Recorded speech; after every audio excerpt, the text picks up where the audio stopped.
Iran में तो जो हो रहा है सबके सामने है। जो अफगानिस्तान पाकिस्तान के दरमियान में हो रहा है वो बहुत कुछ आंखों से ओझल है। इसलिए बहुत बड़ी डेवलपमेंट है जो चाइना के स्पेशल एनबॉय आए में हैं। और जैसे आपने मुशाहिद साहब की बातों से भी सुना और जो जनरली चीज़ें हो रही हैं, इतना कीन इंटरेस्ट इसमें है कि खाली एनबॉय लेवल पे बात नहीं हो रही।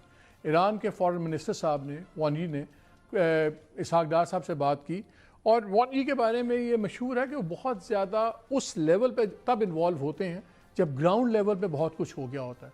He is not a typical foreign minister like any other foreign minister, और वो शी पिन के बहुत करीबी साथी समझे जाते हैं, इसलिए उनकी बात में बहुत वज़न है। तो अगर वो फ़ोन कर रहे हैं और शटलिंग हो रही है, इसका मतलब एक बहुत बड़ी पॉजिटिव डेवलपमेंट है। और जो मेरी इत्तलात वो ये हैं कि इसमें पाकिस्तान ने कहा कि हम बिल्कुल तैयार हैं, लेकिन जैसे मैंने पहले प्रोग्राम के पहले हिस्से में आपको बताया, पाकिस्तान में बड़ी क्लैरिटी है।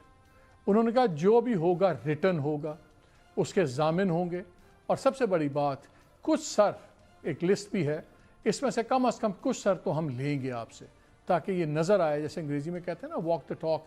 उसके बाद होगी बात तो आगे चलेगी, वरना नहीं होगा। लेकिन द फैक्ट अब इरानियंस ये अफ़गानी पहुंच गए हैं चाइना के पास भी, तुर्की के पास भी, और कतर के पास भी, सऊदी अरेबिया भी।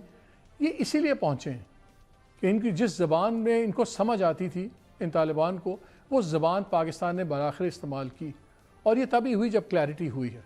और मेरा ख़्याल है कि इंशाल्लाह जल्द, कुछ लोग तो कह रहे हैं कि शायद ईद तक अच्छी खबर आ जाए, आई डोंट नो, लेकिन हमारे कुछ सोर्सेज ने कहा है कि आपको कोई अच्छी खबर ईद तक भी मिल सकती है। चले ईद के बाद भी आ जाए, अच्छी खबर तो अच्छी खबर होती है। असल बात यह है कि पाकिस्तान की टर्म्स पे अब इस जंग को ख़त्म होना है, बिकॉज तालिबान की टर्म्स जब तक हम मानते रहे हैं, हमारे मुल्क में सिर्फ खून बहता रहा है और हमारे बच्चे शहीद होते रहे, ये और नहीं चलेगा।